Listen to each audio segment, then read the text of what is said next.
चलिए, आज हम लोग जो भी पेपर सेटअप आप लोग के स्कूल में हुआ है उसका सोशल साइंस पेपर का हम लोग आज डिस्कशन लाए हैं।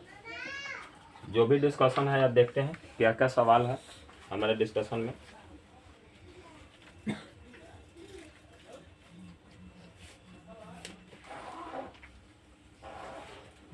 ये सेटअप जो पेपर हुआ है समझिए इसी तरह का पेपर वहाँ एग्जाम में फाइनल जाएगा। ठीक, सारा रंग रूप यही लिखा रहेगा, थोड़ा बहुत यहीं का जो परिवर्तन होगा, बाकी वही लिखा रहेगा। सोशल साइंस, सामाजिक विज्ञान, कितना नंबर का है सब दिया हुआ है। इधर प्रश्न का संख्या दिया हुआ है। 80 को टोटल ऑब्जेक्टिव रहेगा, 32 को सब्जेक्टिव रहेगा। ठीक, यहाँ कुल पेज का डिस्कशन दिया गया कि कितना पेज होगा, यानी 32 पेज होगा। बोल भी देता है लोग कि अपना पेज मिला लीजिएगा, पेज में कहीं कटल फटल है नहीं, कमी है नहीं। 2 घंटे 45 मिनट का समय मिलता है। हम पहले भी बताते हैं कि जो 100 नंबर का पेपर होता है उनमें 3 घंटा 15 मिनट समय मिलेगा। इसका 2.5 घंटा समय मिलता है, 15 मिनट पढ़ने के लिए समय जोड़ा जाता है, तो 2 घंटा 45 मिनट का पेपर मिलेगा। साइंस और सोशल साइंस एक एक प्रक्रिया से गुजरेगा। ठीक, आगे बढ़ते हैं। इंट्रोड्यूस आज बता देते हैं कि याद रखिएगा, फिर अगर नजदीक आएगा समय तो बता दिया जाएगा। इसमें परीक्षा का हिंदी और इंग्लिश दोनों लैंग्वेज में लिखा रहता है। फुल मार्क्स 80 नंबर का है, 2 घंटा 45 मिनट समय में रहेगा। 80 ऑब्जेक्टिव रहेगा, लेकिन बनाना हम लोग को कितना है, 40। 80 को ऑब्जेक्टिव है, बनाना को है 40 को। ये 32 को रहेगा सब्जेक्टिव, तो हर एक कंडीशन में लिखा रहेगा किसमें कितना बनाना है। ठीक, अब हिस्ट्री में, ज्योग्राफी में, ये सब में 3 प्रश्न लघुत्तरीय से, 1 प्रश्न दीर्घोत्तरीय से। अब बाकी जो लेसन थी, जो आपका रह गया सब्जेक्ट, उससे 2 सब्जेक्ट, 2 को लघुत्तरीय और 1 दीर्घोत्तरीय, ऐसे करके बनाना होता है। इसमें भी लघुत्तम आधे बनाना होता है, यानी 6 को लघुत्तरीय दे तो 3 को बनाना रहेगा, अगर जो 8 को दे तो 4 को बनाना रहेगा, यानी दोहरा प्रश्न दे रहा है। और लिखा भी है, देखिए 40 प्रश्न का अनिवार्य देना है उत्तर। 80 वस्तुनिष्ठ प्रश्नों में से को देना है, 40 प्रश्न देना है। यदि परीक्षार्थी 40 से अधिक प्रश्नों का उत्तर देते हैं तो प्रथम 40 उत्तर का ही मूल्यांकन किया जाएगा। शुरू से जो 40 होगा ना, वही रंगने के लिए आप 80 रंग दीजिए, उससे कोई फर्क नहीं पड़ता है, लेकिन आपका 40 से मूल्यांकन दिया जाएगा। ये हम लोग का निगेटिव मार्किंग अगर एग्जाम रहता तो फर्क पड़ता, जितना गलती जाता सही से नंबर कटता, लेकिन ये 10th में व्यवस्था नहीं है, वही निगेटिव मार्किंग ना होगा। ठीक, नहीं तो कितना में क्रॉस लगेगा था पता नहीं लगेगा। अब हर एक रंगिएगा तो हर एक के लिए अंक एक ही निर्धारित किया जाता है, यानी 40 नंबर का ऑब्जेक्टिव होगा। यह सब डिस्कशन दिया हुआ है। अब किसमें कितना करना है ये भी लिखा हुआ है। देखिए, सामाजिक विज्ञान में अंतर्गत 5 विषयों का लघुत्तरीय प्रश्न में 2 अंक का निर्धारित होता है। उसमें से इतिहास में 6 प्रश्न रहेंगे, देना कौगो है जी, 3 गो बोले है ना जी। राजनीतिक विज्ञान में 4 गो रहेगा, देना कौगो है, 2 गो। उसके बाद अर्थशास्त्र में रहेगा 4 गो, देना है 2 गो। मतलब जितना हो उसका आधा देना रहता है। पहले ही बता दिए कि 6 गो होगा तो 3 गो। उसके बाद कह रहा है कि द्विगुत्तरीय प्रश्न के बाद कह रहा है तो 8 द्विगुत्तरीय प्रश्न है, जाना में हमको 4 अंक का होता है, 4 गो देना होता है, जाना में से इतिहास, राजनीतिक विज्ञान, अर्थशास्त्र, भूगोल। एक आपदा प्रबंधक छोड़ दीजिए तो सबसे एक एक द्विगुत्तरीय बनाना होता है। ठीक, तो आपदा छोड़ देंगे तो पहला हो गया इतिहास, दूसरा ज्योग्राफी, ठीक यानी भूगोल, तीसरा पॉलिटिकल यानी राजनीतिक शास्त्र, उसके बाद अर्थशास्त्र होता ना जी। चलिए आगे बढ़ते हैं सब्जेक्ट के तरफ। 1 से 80 ऑब्जेक्टिव आ गया, 40 को बनाना है। यहाँ भी संख्या दिया है 40 का, 1 40 से मिलेगा, 1 पर 1 नंबर। ठीक, अब आप लोग को बताना है भारत में सर्वाधिक साक्षरता दर यानी शिक्षा दर प्रणाली कहाँ है, तो केरल में। कहाँ है, केरल में लगभग 90% लोग शिक्षित हैं, लगभग 90% लोग शिक्षित हैं। सबसे कम कौन है, बिहार, अपना बिहार। सबसे शिक्षा प्रणाली यानी शिक्षा दर यानी सर्वाधिक साक्षरता दर में सबसे न्यूनतम में कौन है, बिहार, उड़ीसा, झारखंड, ये सब न्यूनतम में आता है। उच्चतम में आता है केरल, कर्नाटक, महाराष्ट्र, ये सब उच्च शिक्षा दर में आता है। ठीक, चलिए, अगर जब पूछेगा एग्जाम में तो 77% शिक्षा दर यहाँ है, ठीक। अब बिहार का है बुआ लोग 61%, ये लगभग 90% है। और उड़ीसा का है 63%, ठीक। लगभग में सब बोला जा रहा है, ठीक। ये था ना शिक्षा प्रतिशत। आप लोग को यहीं दिखाई दे रहा है कि भाई बिहार सबसे पीछा है यहाँ, ठीक। अगला सवाल की तरफ बढ़ते हैं, तो इसका आंसर क्या होगा? केरल, ठीक।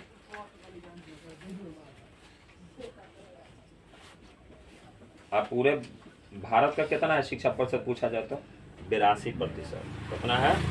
82%, ठीक। जिस दिन हम लोग भी 95%, 98% शिक्षित हो जाएंगे ना, वो दिन हमको नहीं लग रहा है कितना क्राइम होगा यहाँ, सारा खत्म हो गया।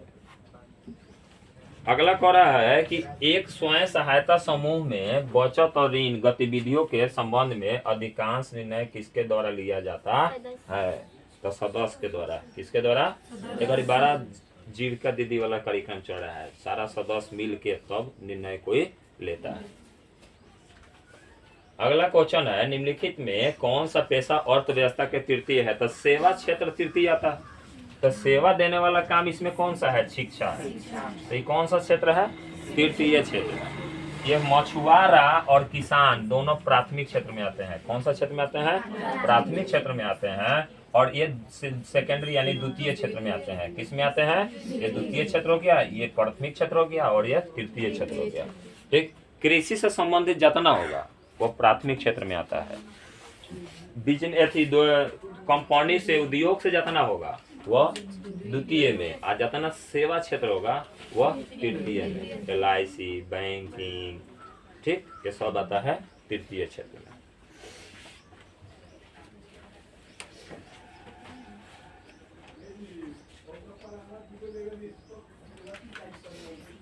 भारत में वैश्वीकरण के कारण निम्न में से किस एक को सबसे कम लाभ हुआ? तो देखो, वैश्वीकरण हुआ ना तो कृषि को सबसे कम लाभ हुआ।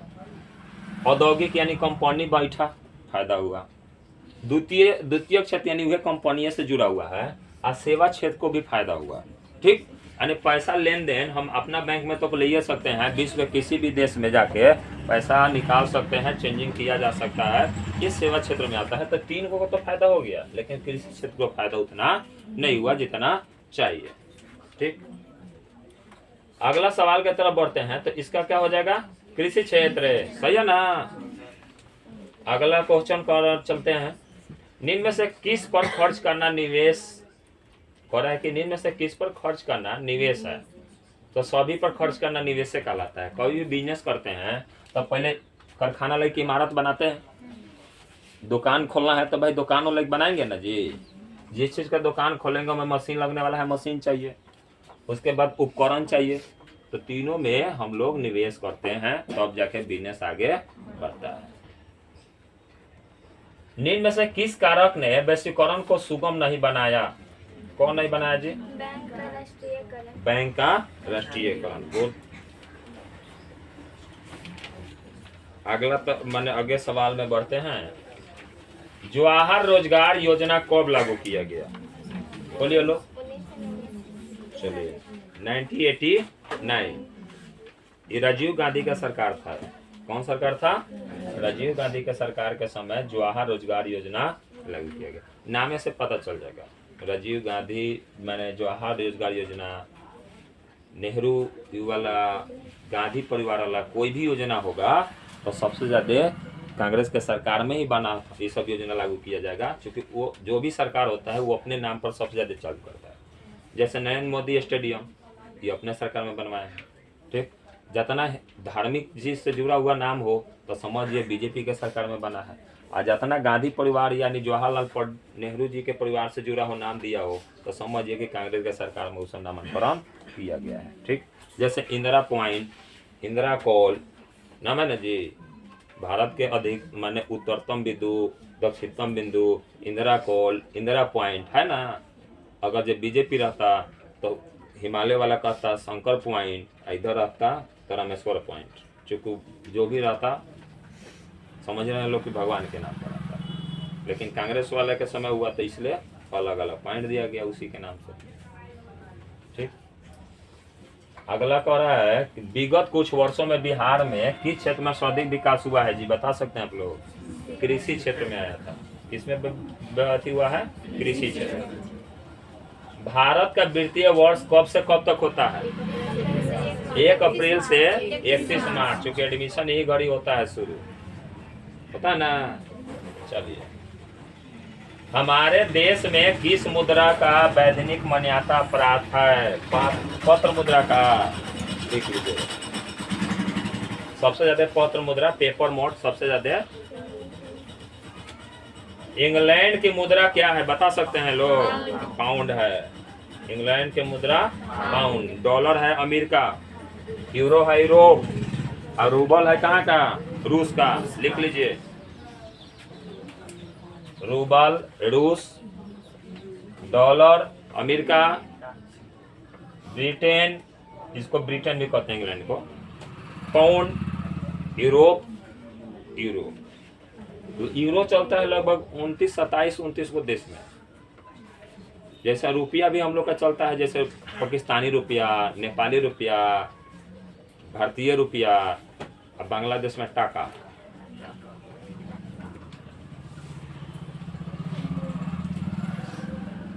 मुद्रा का प्राचीनतम रूप क्या है? वस्तु मुद्रा। चलिए लिख लीजिए, पहले यही ना चलता था, वस्तुओं से आदान प्रदान।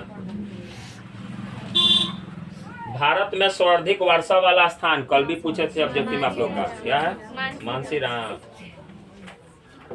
पहले चेरापूंजी मेघालय, मानसीराम बढ़ते चला गया जैसे जैसे वायुमंडल परिवर्तन होगा ना। लेटराइट मृदा का रंग कैसा होता है? लाल। आप ब्लैक मृदा, काली मृदा, कपासी मृदा, पता है ना जी। लौ अयस्क कौन सा है? हेमेटाइट। एंथ्रासाइट कोयला, लिग्नाइट कोयला, क्रोमियम का क्रोमाइट। लिख लीजिए लोग, क्रोमाइट। हेमेटाइट लोहा का, क्रोमाइट क्रोमियम का, और लिग्नाइट और एंथ्रासाइट कोयला का रूप होता है। अब बी आंसर नहीं होगा, ये मत मारिएगा, ये बताने के लिए बोले हैं कि एंथ्रासाइट और लिग्नाइट क्या है? ये सब कोयला का रूप है। कोयला 4 प्रकार का होता है ना जी, एगो बिटुमिनस, एगो पीट, 4 हो गया। इंदिरा गांधी नहर कहाँ है? गुड। इंदिरा गांधी नहर जो है राजस्थान में है, बाकी तो समझिए गए होंगे। इंदिरा गांधी जो है, और भी नाम लिख लीजिए, राजस्थान, पंजाब, हरियाणा, 3 से बहता है। राजस्थान, अगला में ऑप्शन दे दे पंजाब, ओकरा अगला में ऑप्शन दे दे हरियाणा, और ओकरा बाद दे दे इनमें से सभी। तो कहाँ मारिएगा? राजस्थान सभी जानेगा तब ना। लिखो, किस नदी पर बना है? तो यो लिख लो, इंदिरा गांधी नहर सतलज और ब्यास नदी के संगम पर बना है। यहाँ हरिके बैरज है। कौन सा बैरज है? हरिके।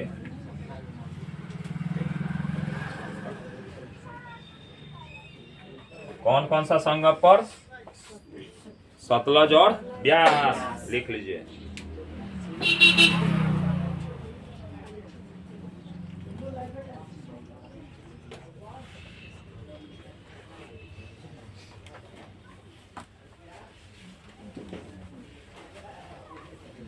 ये कहाँ हुआ है जी? जापान। गुड।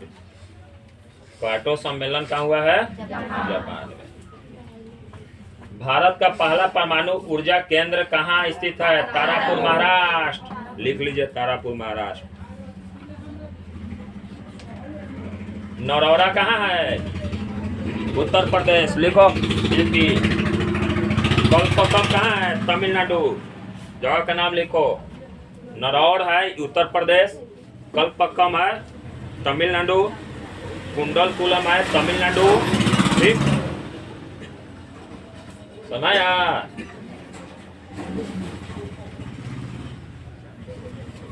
विशाल गेट थोड़ा बंद कर दो, ऐसा पर्दा गिरा दो। यहाँ लगता है कि चढ़ाव है, इसीलिए गाड़ी वाला भी इसलिए तनी फूल ले लेता है।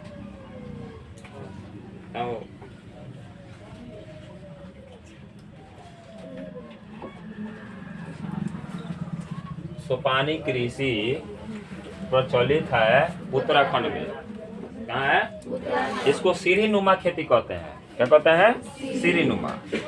पहाड़ी इलाका में ढाल होता है, तो ऊपर लेवल हुआ, कुछ नीचे लेवल हुआ, माने अलग अलग लेवल में पहाड़ी इलाका है। तो मान लो कि यहाँ ढाल होगा, तो कुछ यहाँ समतल बना के खेती किया गया, कुछ यहाँ समतल बना के खेती किया। अब हे पर तक खेती नहीं होगा ना, ऐसे भी क्या किया जाता है ना कि थोड़ा भी स्लोप होना तो पर भी बो दिया जाता है। ठीक, यहाँ भी खेती होगा, फिर यहाँ समतल करके खेती किया जाएगा, फिर समतल, ये सीढ़ीनुमा कहते हैं। ठीक, इसी को कहते हैं सोपानी कृषि। तो हरियाणा में पर्वत पहाड़ उतना है नहीं, बिहार में उसका पहाड़ है नहीं, पंजाब में है नहीं, उत्तराखंड पूरा फूलों के घाटी कहो, पहाड़ों की घाटी कहो, देवताओं की भूमि कहो, सब क्या है? उत्तराखंड। क्लियर है? तो लिख देंगे उत्तराखंड, है ना जी। उत्तराखंड में देवों को भूमि, देवों को भूमि का मतलब सारा भगवान वहीं वास करते थे। ठीक, फूलों के घाटी, उत्तराखंड में फूल बहुत मिलता है। आज सोपानी कृषि भी वही है।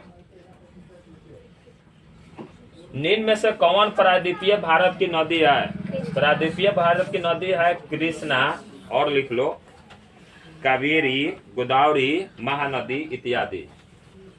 कृष्णा, कावेरी, गोदावरी, महानदी।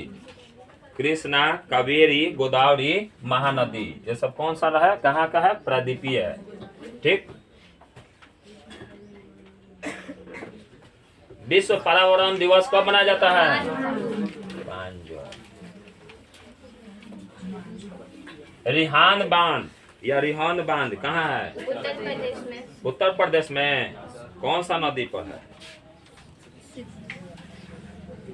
अरे रिहांद नदी पर है, रिहांदे नदी पर रिहांद बांध है, उत्तर प्रदेश।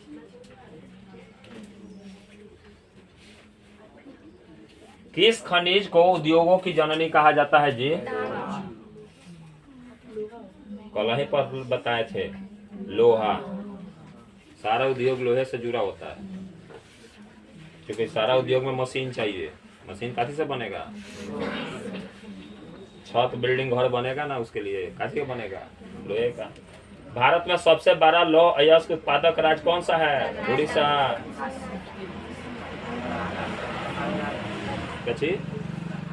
कर्नाटक है, तो मार लो कर्नाटक।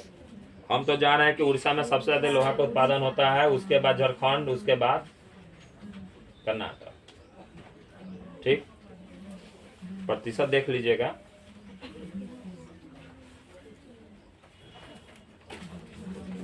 गोंडवाना समूह प्रसिद्ध है कोयला के लिए। गुड। मानस अभयारण्य किस राज्य में है जी? बोलिए। लोनार झील, लोनार झील निकालिए लोग जी। महाराष्ट्र में है, बहुत बढ़िया लोनार झील है। देखते हैं सर्च मार के। कोयला वाला अथी लोहा वाला भी मार लिया जाए, सर्च देख लिया जाए।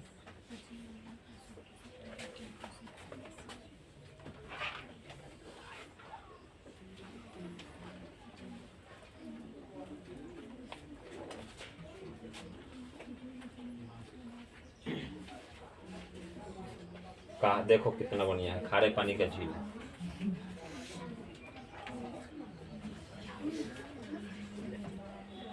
देखो, कहा जाता है ना कि यहाँ उल्का पिंड गिरा हुआ था, इसीलिए एकदम गोल सेम साइज का एकदम फिट रहता है। देख रहे हो, ऊपर से लगता है पिंक है, अपना ना नमक है, खरा है कि पिंक जैसा दिखाई देता है। नया गूगल मैप पर भी मारोगे तो दिखाई देगा ही। नया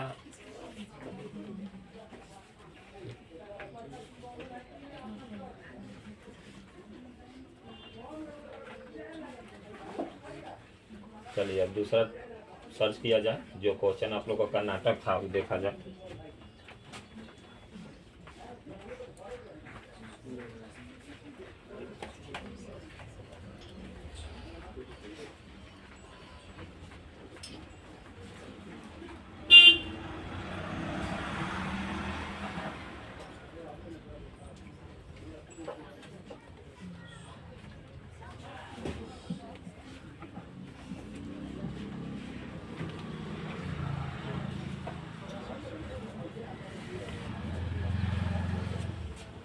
मिला मिल रहा है ये आयरन और प्रोड्यूसिंग स्टेट इन इंडिया। देखो सबसे ज्यादा उड़ीसा वाला चित्र है,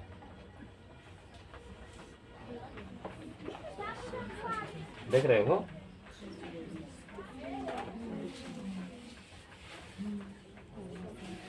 उत्पादक पूछता ना, उत्पादक राज्य सबसे ज्यादा निकाला जाता है यश के रूप में कांचा।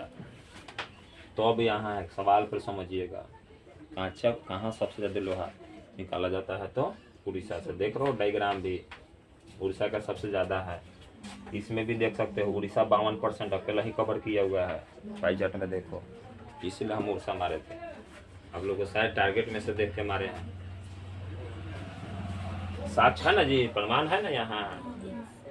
यहाँ भी है, एक और पाई चार्ट देखा है, यहाँ भी है 52% उड़ीसा लिखा हुआ है, ठीक। छत्तीसगढ़ 16, कर्नाटक 14।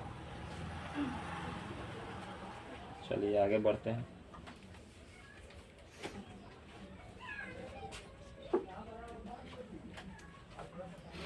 तो ऊपर वाला भी हो गया, सही था मेरा, आप ही लोग का गलत था।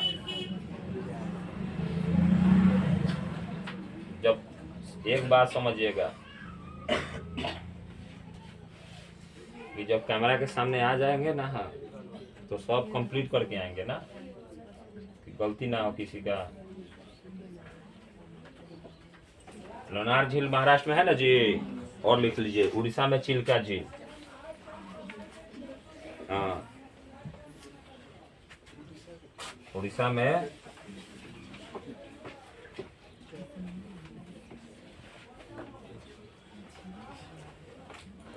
इसका बड़ा खासियत है चिल्का झील का। बरसात के दिन में मीठा पानी हो जाता है, आबाई के समय में खारा पानी होता है, नमकीन रहेगा। कर्नाटक में लिख लीजिए पुलिकट।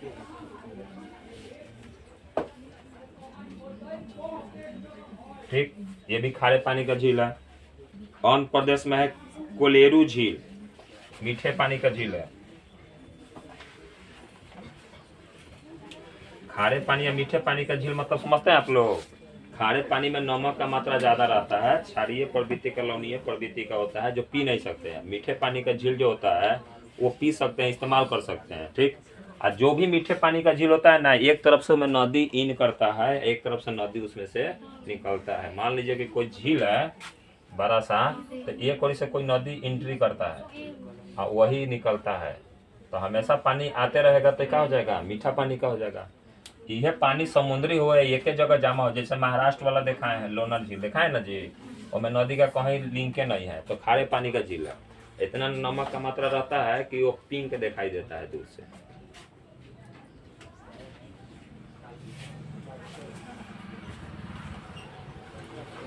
मानस अभयारण्य किस राज्य में है? असम में, लिख लीजिए असम में।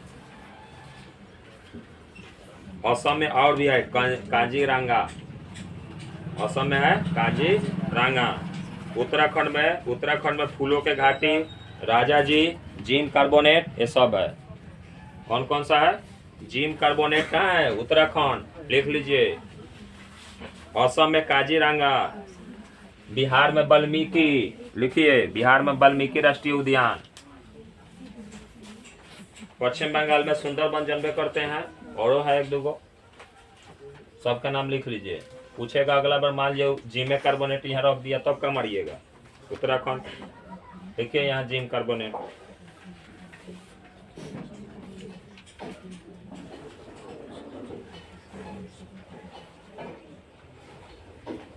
पारादीप पतन किस राज्य में है जी? पतन मतलब बुझते हैं ना, समुद्र के किनारे जो जहाज लगाने के लिए रहता है, पनिया जहाज वगैरह, सीप वगैरह, उसको पतन पोर्ट कहते हैं। तो वही पोर्ट जो है वह कोलकाता में है, पश्चिम बंगाल। कोलकाता बंदरगाह भी यही है। उड़ीसा में भी बंदर, पारादीप उड़ीसा में ना है जी?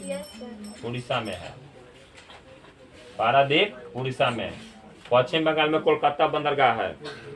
आंध्र प्रदेश में विशाखापट्टनम बंदरगाह, और तमिलनाडु में चेन्नई, तुतीकोरिन, एनोरा। तमिलनाडु में है। चेन्नई, तूतीकोरिन और एनोरा बंदरगाह या कहो पतन।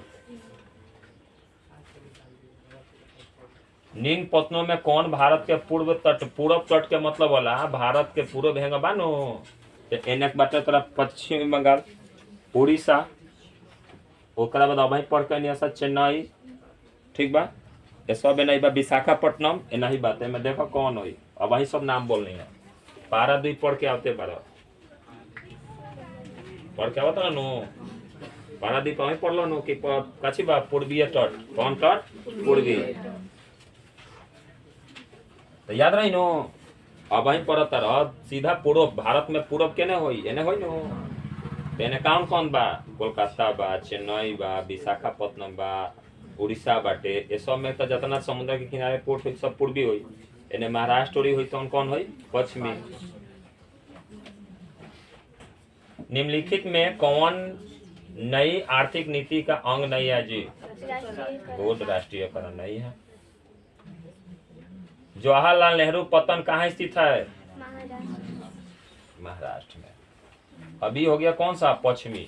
कौन सा हो गया? गुजरात में भी होगा तो पश्चिमी, ठीक। आगे क्वेश्चन की तरफ पढ़ेंगे। क्या क्वेश्चन करा जी? निम्नलिखित में कौन सा रबी फसल है? तो गेहूं, चना, जौ, मसूर, आलू, ये सब क्या है? रबी है। अच्छा, रबी फसल कब बोया जाता है? अब वही क्या बोआ रहा है? नवंबर दिसंबर में रबी फसल बोआता है। अच्छा, कुशहा तटबंध किस नदी पर है जी? लिख लीजिए। बिहार का शोक, पश्चिम बंगाल का शोक दामोदर नदी। अब विलुप्त हो गया दामोदर नदी लगभग। भोपाल गैस त्रासदी किस प्रकार की आपदा है? मानव जनित। भूकंप संभवित क्षेत्रों में भवनों का आकृति आयताकार होती है। अब भूकंप कौन सी आपदा है? प्राकृतिक आपदा। सुनामी, महामारी, विस्फोटक, बम विस्फोट किया जाए, सूखे की स्थिति। सरदार सरोवर बांध किस नदी पर बना है जी? नर्मदा नदी पर। लिख लीजिए। सतलज पर पूछा जाए तो अब वही बता के आए हैं। भाखरा बांध लिख लीजिए। सतलज नदी पर भाखरा डैम है। नर्मदा पर सरदार सरोवर, कृष्णा पर नागार्जुन। लिखिए।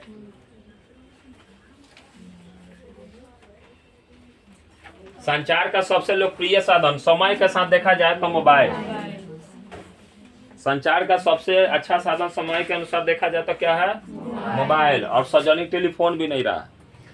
सार्वजनिक टेलीफोन का मतलब स्टीडी बूथ न लगा रहा था, ठीक। रेडियो अब तो सुन ही नहीं रहा है कोई। हम तक एक गांव में खोज लो तो रेडियो नहीं मिल रहा है। क्योंकि गांव में शायद किसी के पास होगा, वो होंगे 60-70 वर्ष के जो सुन रहे होंगे। बाकी तो सब मोबाइल चला रहे हैं। 50 के नीचे जो भी लोग हैं सब मोबाइल पर भिड़े हुए हैं। तो सबसे साधन आज के सिचुएशन देखा जाए तो मोबाइल मिलेगा। आज से 10 साल पहले वाला क्वेश्चन पेपर में आंसर देखा जाए तो रेडियो मिलेगा। उससे भी पहले देखा जाता टेलीविजन, तो रेडियो तब टेलीविजन, तब आया बारी सार्वजनिक टेलीफोन का, अब बारी चल रहा है मोबाइल का। अब भविष्य नहीं बता सकते, ठीक।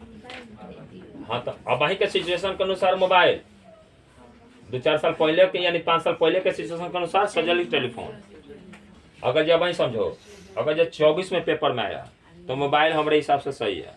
2020-22 के पेपर में होगा तो सार्वजनिक टेलीफोन, और 2014-13 के पेपर में होगा तो रेडियो में आंसर होगा, ठीक।